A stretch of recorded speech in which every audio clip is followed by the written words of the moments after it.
Hello, Dr. Paul Harris here from Memphis, Tennessee, bringing you today a presentation on refractive engineering. I hope you find it informative and that it triggers some questions in you in terms of what we're all doing as optometrists. So disclosures, I consult with Burnell, I consult with M&S Technologies in the United States. They make visual acuity testing systems, and I'm also a consultant with Compivo that makes the Readalizer, and I basically take care of supplies outside of the United States, outside of the EU. Kurt Merdell, the maker of the device, does all of the representation, sales, and service within the EU.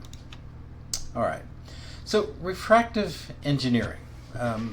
The title itself really implies, and this was done on purpose, to reinforce concepts that, regardless of the genetics of the patient and regardless of environmental factors, how we prescribe today may potentiate, speed up, retard, slow down, or stabilize changes in refractive status over time. I think it's very important for us to get this idea across that we're not just going to take a measurement and prescribe the measurement and we're done. It may give good acuity, but it may not be what's optimal for our patient. So, refractive engineering, thus, the guiding principle of many in the eye care professions is correct the refractive error. And in our way of thinking, many of us, this is no longer the modus operandi, this is no longer the main theme of how we prescribe, what we prescribe, and what we want to prescribe.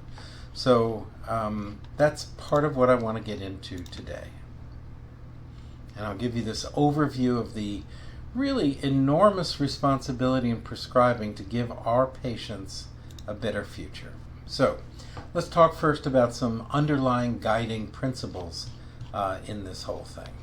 So, function alters structure. How we use ourselves over time will lead to development in changes of the self. But it does so over time. It doesn't happen all at once.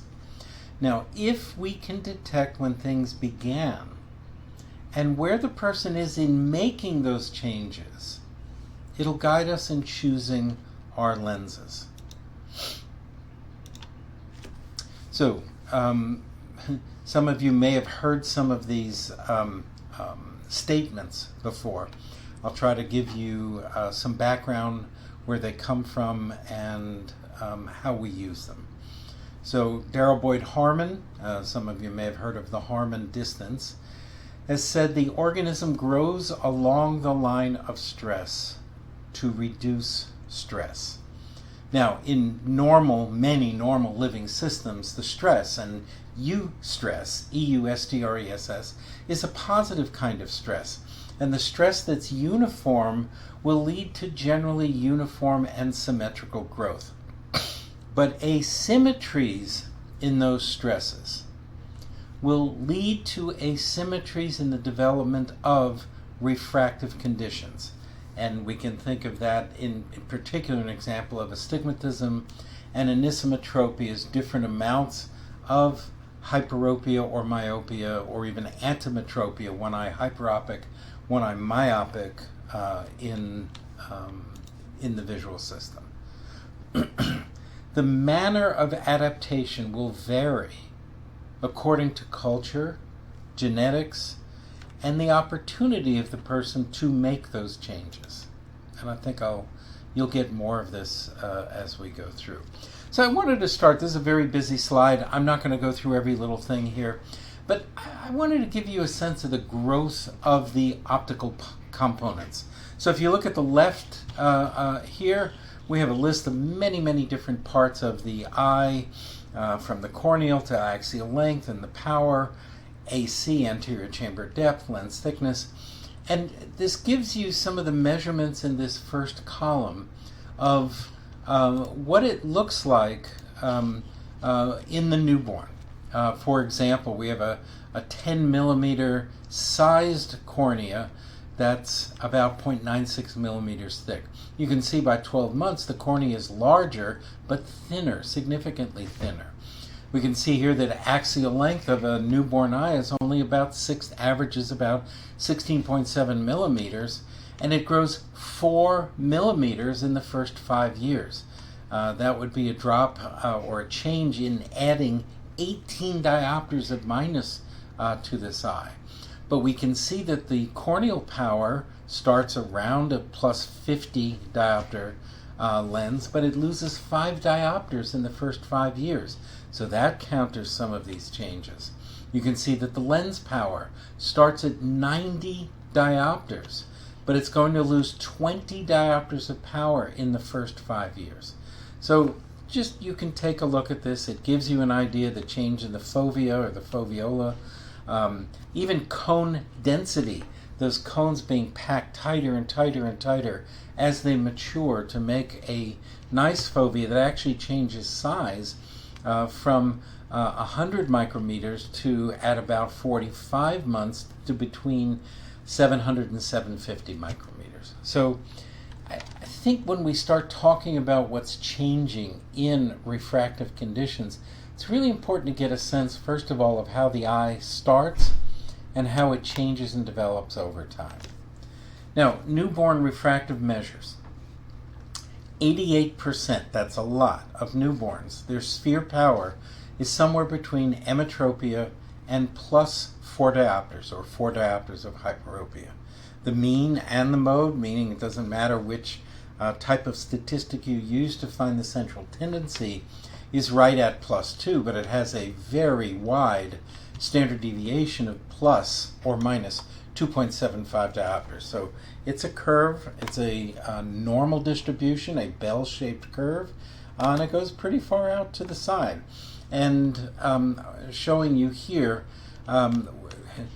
introducing the term, by the way, emetropization. Emetropization, the move towards a low amount of hyperopia after we start with this very wide distribution of refractive conditions. So if you look at the solid black and the black line here, this is what the distribution looks like at birth. It's rather wide. You can see here from minus 6 diopters up to plus 10, 11 diopters. Those are way out at the ends, with the mean and the mode right at about plus 2 diopters. But what you see by age 6 to 8 is this massive compression inward. If you are hyperopic, the system begins to move you towards less hyperopia. If you're myopic, this process of emetropization, the tuning of the optics, moves you towards less and less myopia and even in towards hyperopia. And this curve with the open circles at age 6 to 8 is absolutely not a normal distribution. And this would be the end result of an active process of tuning of the optics of the eye. So by school age, this 5 to 6 years, we know that at that point the mean refractive condition is plus 0.50 to plus 1. Now it has a standard deviation of only plus or minus 1 diopter, and it is no longer a normal distribution, and peaks at about this plus 0.75. So a group of us, I want to give you background where this came from. We had 27 years of a meeting at Southern College of Optometry called the Conference on Clinical Vision Care, CCVC. It was in July of every year at Southern College of Optometry, where I'm currently a professor at the optometry school. And we had a group of, if you want to think of people as experts, but just we thought of ourselves just as clinicians in the area that worked with children. And what we tried to do in this one graph was capture some of our guidance, or our guiding lights, if you will, of what we did in prescribing. So what you have here along the x-axis is age in months. So starting at 3 months of age, 6 months, 9, here would be 5 years or 60 months. The inner lines here, the light blue above and the yellow below, are basically the, yeah, we expect, it's fine, they're in the, this is good, we don't have to take an action. So for example, a 9-monther who's +2, we're not prescribing that. We'll measure it if they come in at 9 months, but interesting. We just record it. We don't see that as a problem. Why? Because what we're going to see is this amount of hyperopia is going to tune itself, and it will get less and less. The outermost band is really more the one that would concern us in prescribing for these very young. So let's look again, Lord, let's look now at 1 year of age. And what we're going to say is, if we have hyperopia 350 or higher at 1 year of age, or myopia, we come across here and go at 250 or more, we probably should take some kind of action. If we are outside of these bounds, we need to help to at least get the system into these boundaries. Why? So that we can allow the process of emmetropization to help the tuning. We do not need to prescribe to make everybody zero, correct the refractive error. All we have to do is generally get somewhere inside these lines. So for example, if somebody was a -6 at age 12 months of age, if I gave the whole -6, I put them right at 0. But if I prescribe in that instance a 350, so to say, or I prescribe of the 6, let's say 3 diopters, I'm now inside of this range. We know that then emmetropization can help tune this. And this is on the plus side. So again, this is hyperopia, this is myopia. We measure +6. If I give 3, I'm now inside of that range. I do not need to give the full +6. So just trying to give you a sense of this. And the idea is, as the child ages, these bands of, we can be loose with our prescribing and the system will still correct itself. Those tolerances become tighter and tighter, or our confidence limits get smaller.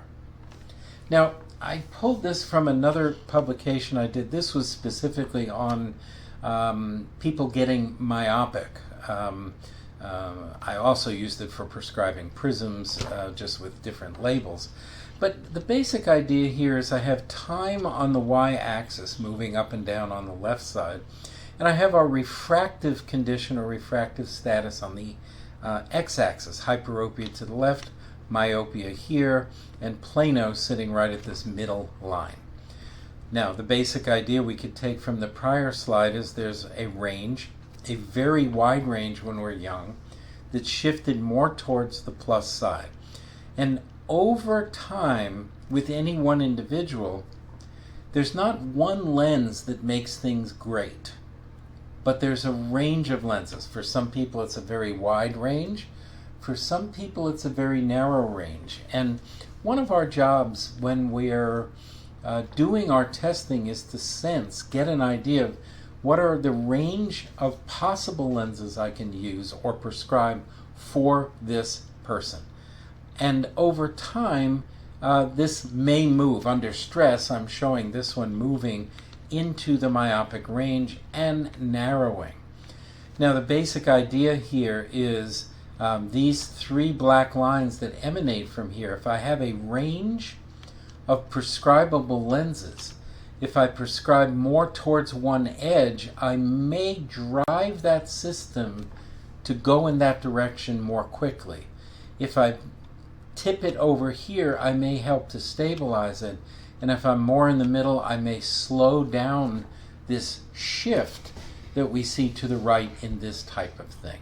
So the idea of looking at a range of lenses that are potentially prescribable And then from that range of lenses, think of selecting ones that either stabilize, drive, if that were desirable. Most of the time this is not, or slow down a typical progression that might be happening.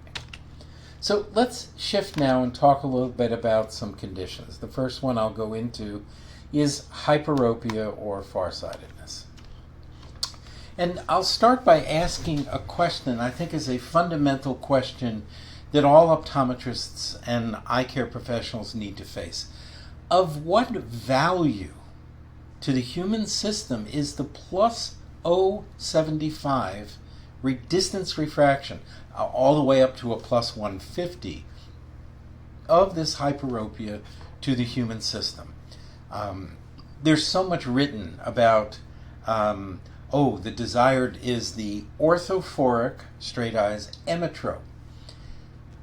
But if we go back to Skeffington optometry, we go back to some of the early years, we know that what we're actually expecting is a little bit of an exophoria and a little bit of hyperopia. And these have value to the system. We should never compensate them just to do something. So they function as a buffer or buffers. What a buffer does is allow a person to go into a stressful situation and come away from that stress unharmed.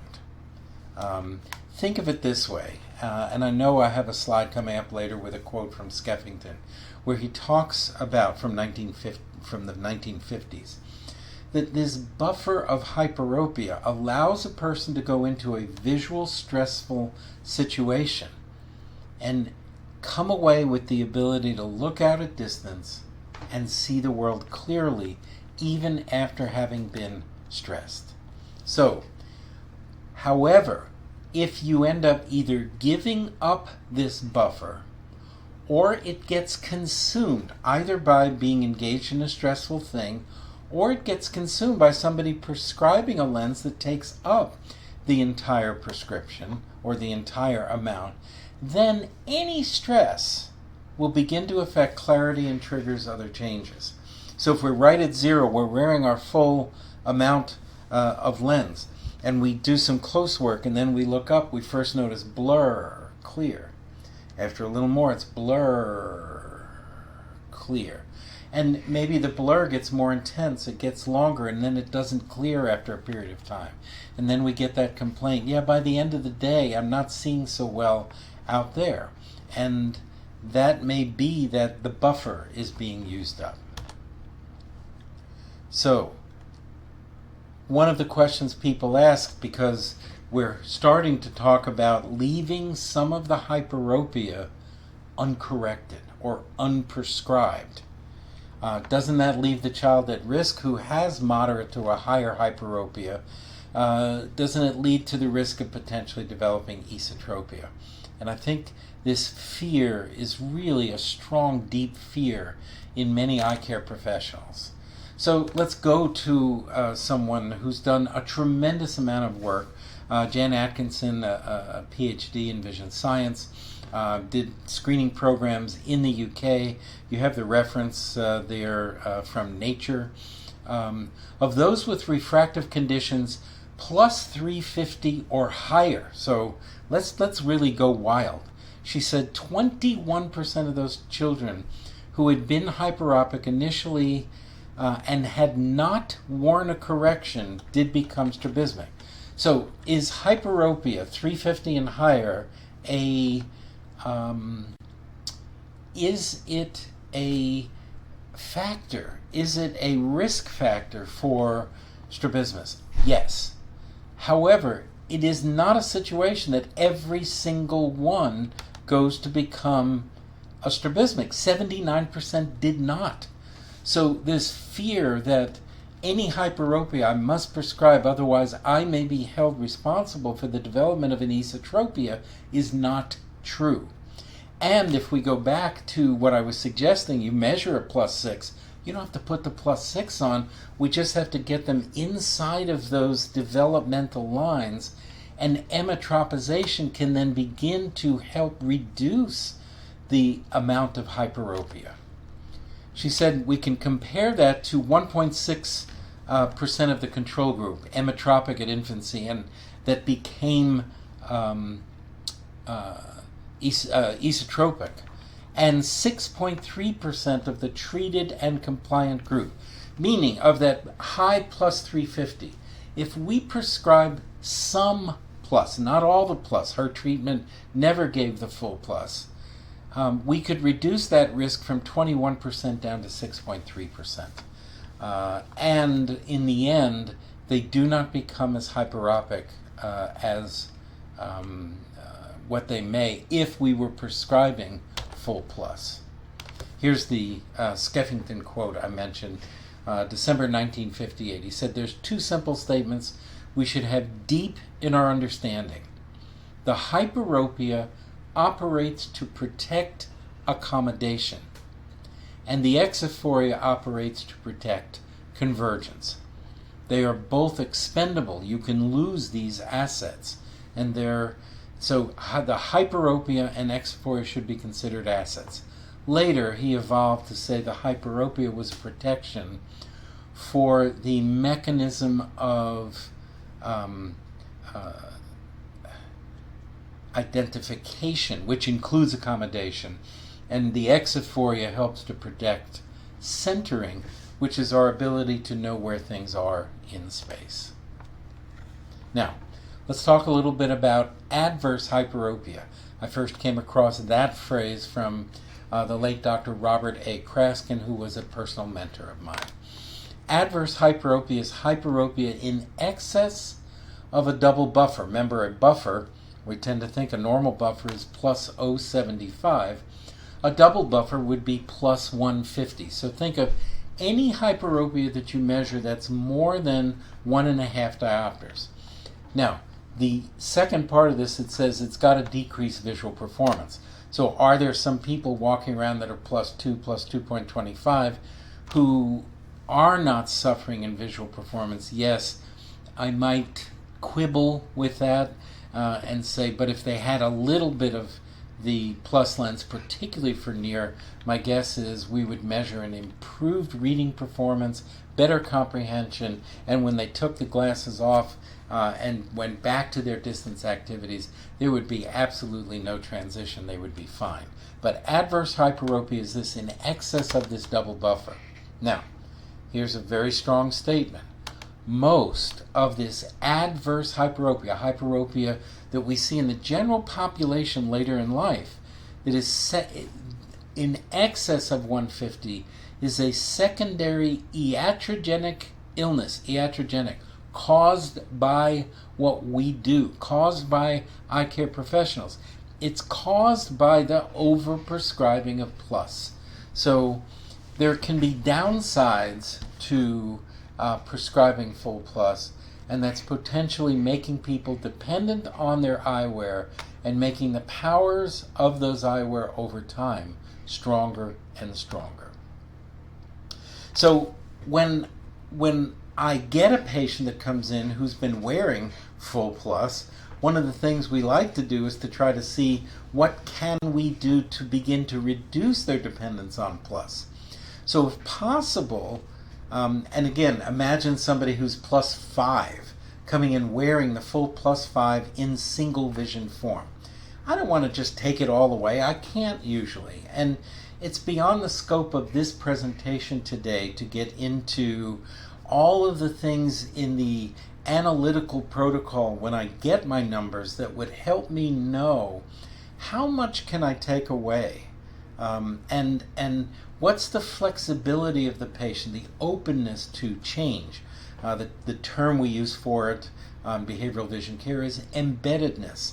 The more embedded, the less flexibility I have in making these changes. The less embedded, the more I can make these change.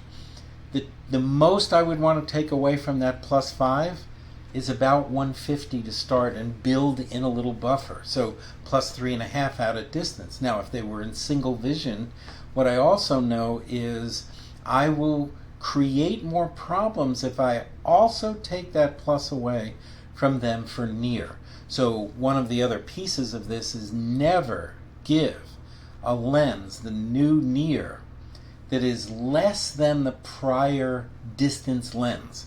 So if they came in with a +5 single vision lens, what I want to do is give about a +350 with a 150 add initially and watch them over time.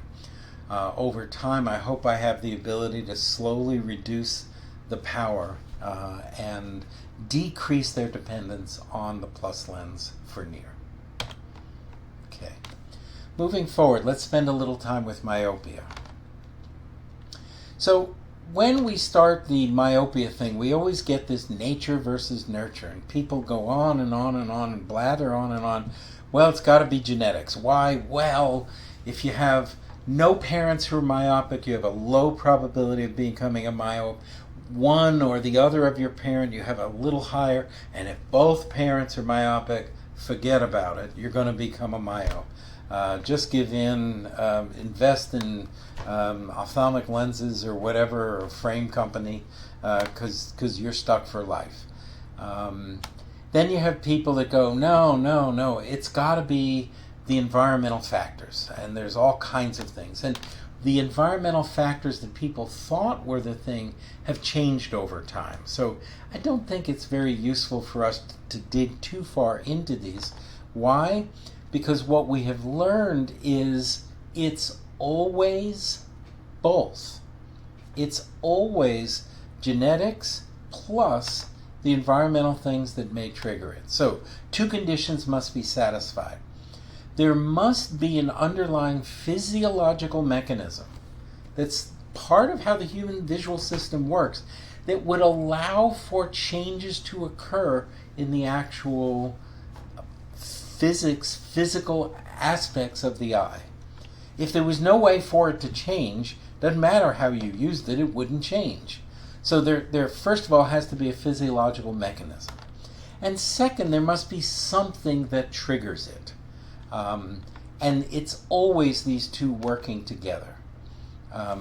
Here's a little piece that comes out of Matt Ridley's book, Nature via Nurture, not against, via, meaning this is how it shows itself. Nature reveals itself by triggering different types of genes. He said the causes of myopia are not known. Well, we're learning more and more all the time.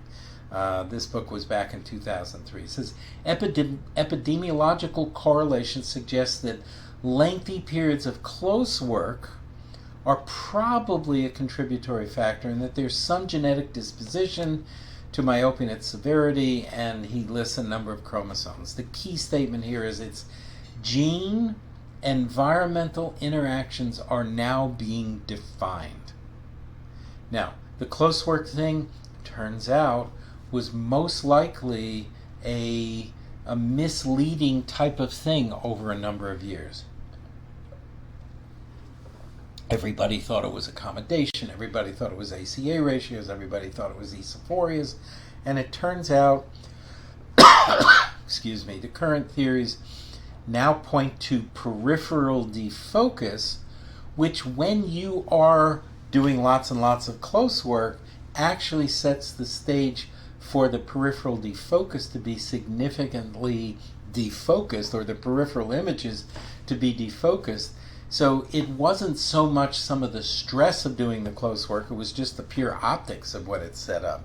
And that's becoming more and more known.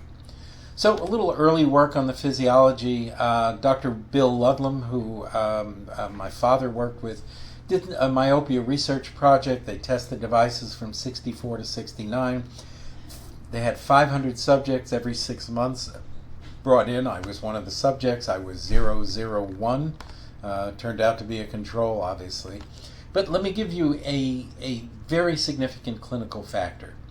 Lowered PRA, positive relative accommodation, or an inability to clear minus lenses binocularly at near, is a massive risk factor. So in your analytical evaluation, in your evaluation of your patients using your lenses, your phoropter, even if you do it in some loose lens kind of situation, please do your PRA, your NRA, or your number 2021 if you're thinking of the old Skeffington analytical sequence numbers. The higher the PRA, meaning the more minus lens the person could handle binocularly, the better able to remain stable. But a lowered PRA is a massive risk factor. All kinds of sirens go off when I see that. So what structures change?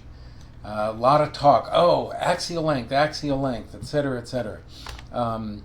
It might actually be easier to ask what doesn't change, because nearly everything does as a person goes from hyperopia to myopia. And this says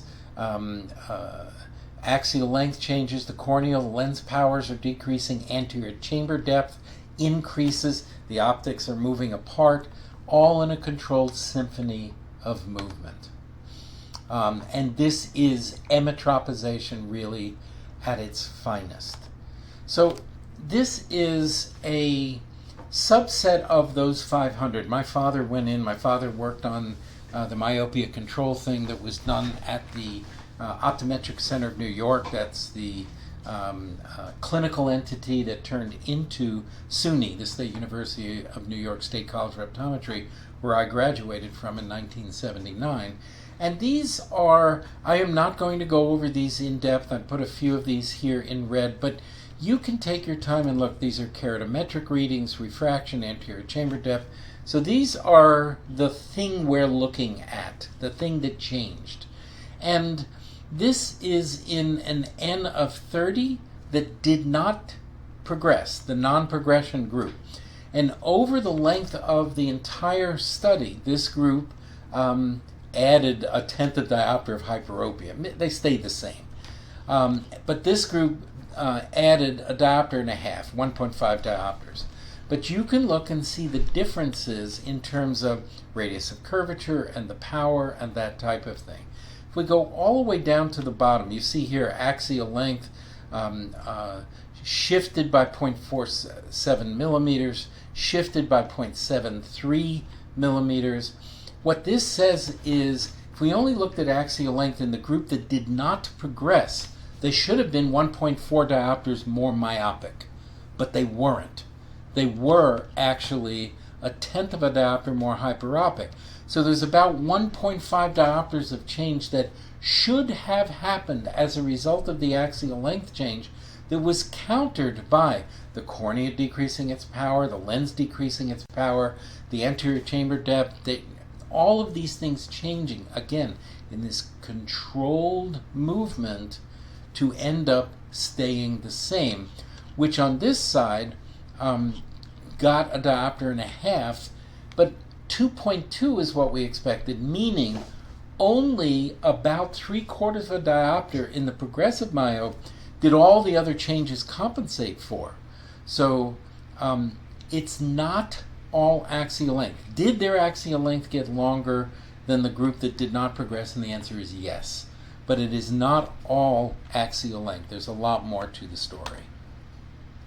Now, I love this. This comes out of a paper that you can find on researchgate.net. And I talk about these fluctuations often.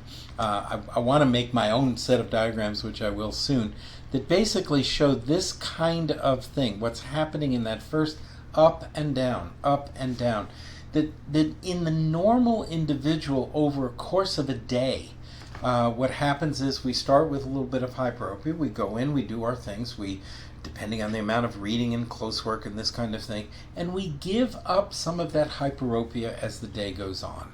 Okay, that's the allostasis.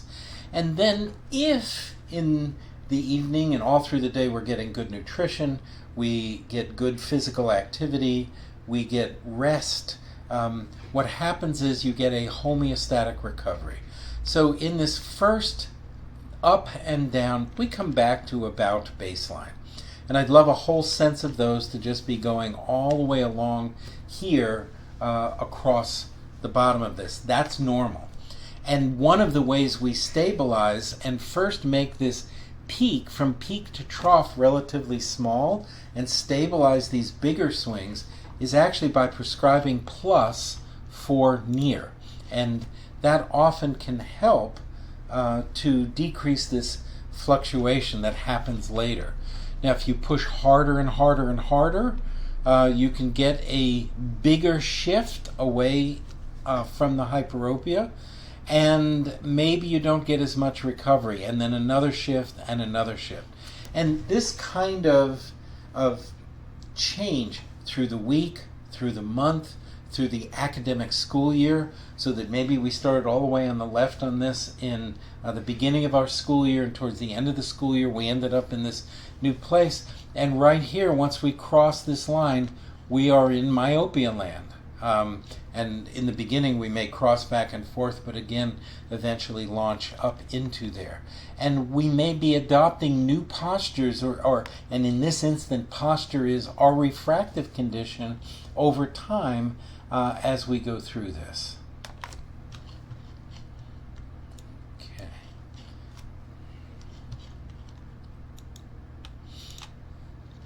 So early on, I did, but Rob Lewis, who we're working very closely together with on the development of OPSIS and reinventingoptometry.com, I did a sequence of how the findings changed over time as a person became myopic.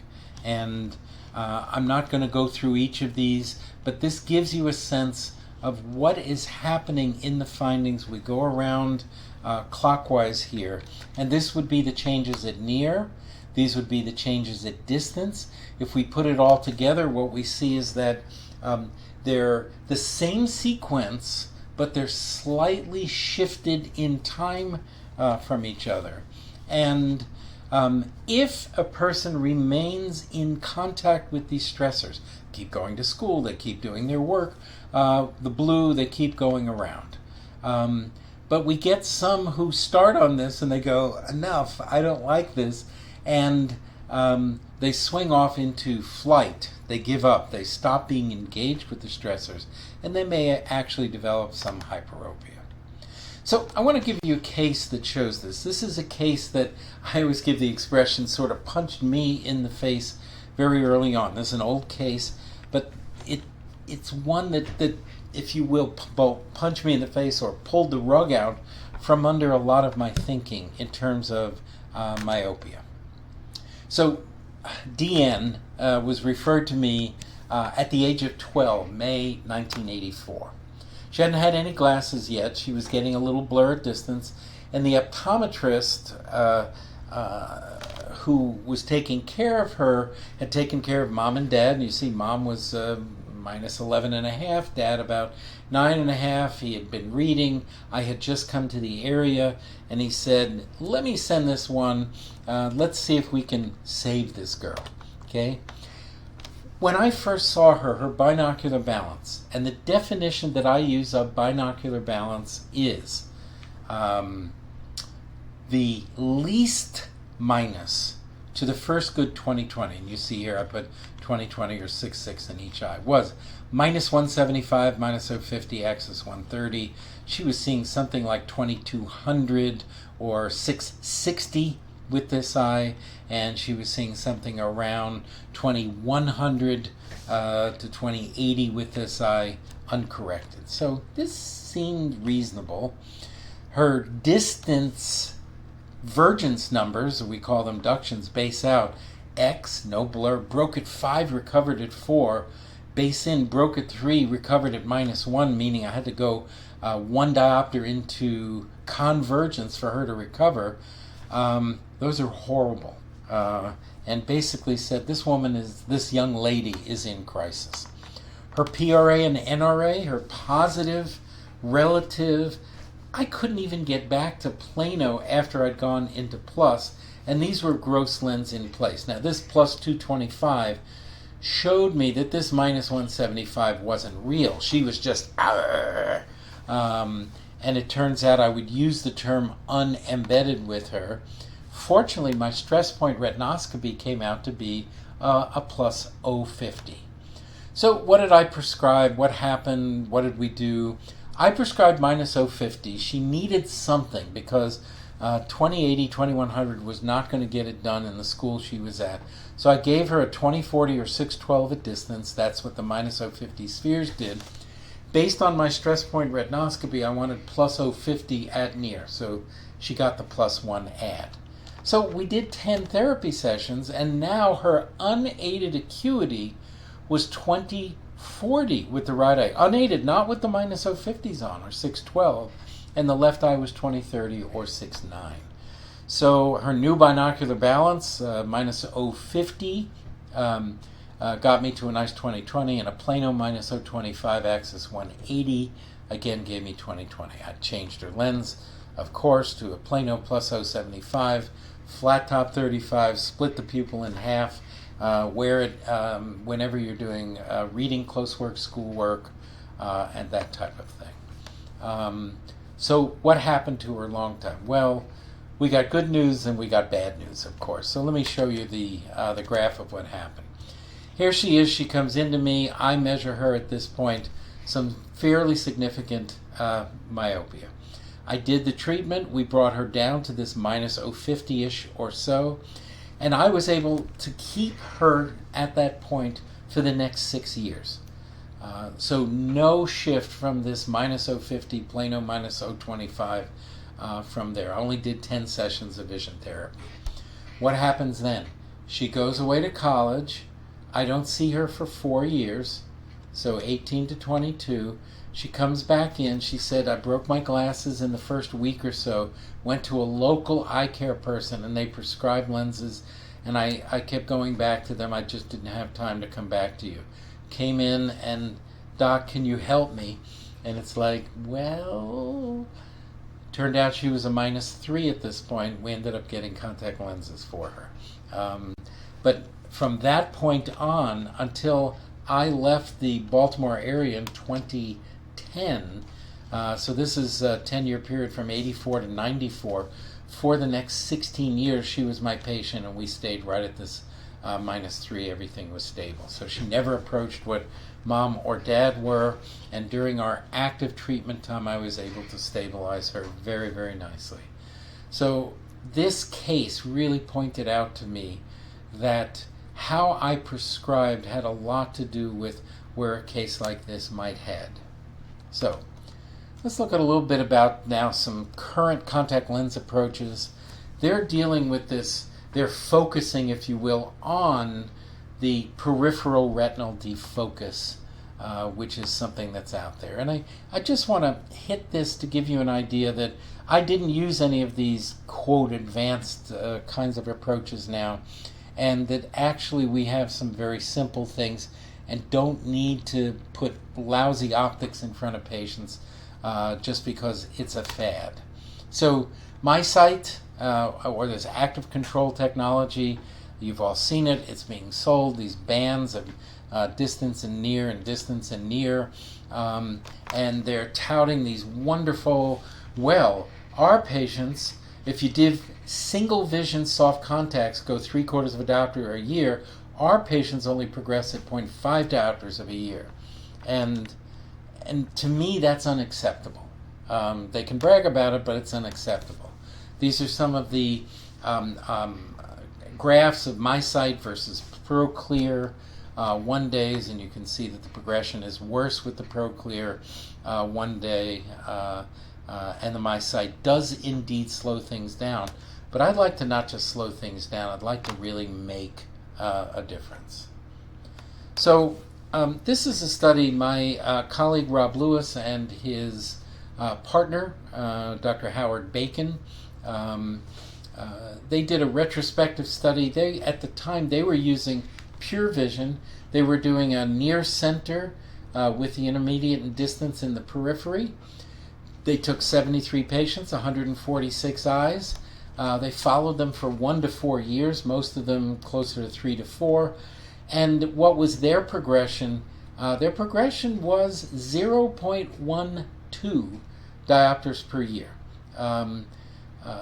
That's pretty small. It takes 2 years to get us a 1/4 diopter. By the way, the mode and the median was 0. Turned out there were 2 or 3 subjects who, the minute they would come home from school, would take their contacts off and put their full minus glasses back on. And it was those 2 or 3 subjects that tipped this from being an absolute 0 to this 1/8 of a diopter progression over time. So in refractive engineering, look, I really have too little time today to go into everything to really make the whole case that you should give up on correct the refractive error. I still think and recognize that's going to be the default position. But hopefully you'll begin to look at what can I do.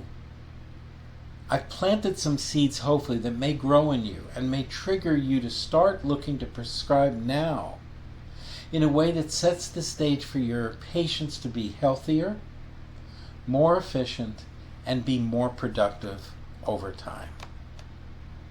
So I want to say thank you, and specifically to Mamiko for asking me to put something together to share with you in the Philippines. I will be presenting this at another group in Denmark this fall. And for more information, please feel free to check out reinventingoptometry.com, which is live, which currently only has maybe about 10% of what we hope to be there. But there are going to be a lot more videos, educational pieces, some heritage recordings, pages of publications from people like Arnold Gazelle and Daryl Boyd Harmon, etc. And the OpsisEducationFoundation.com. That one is not live yet, but will be fairly soon.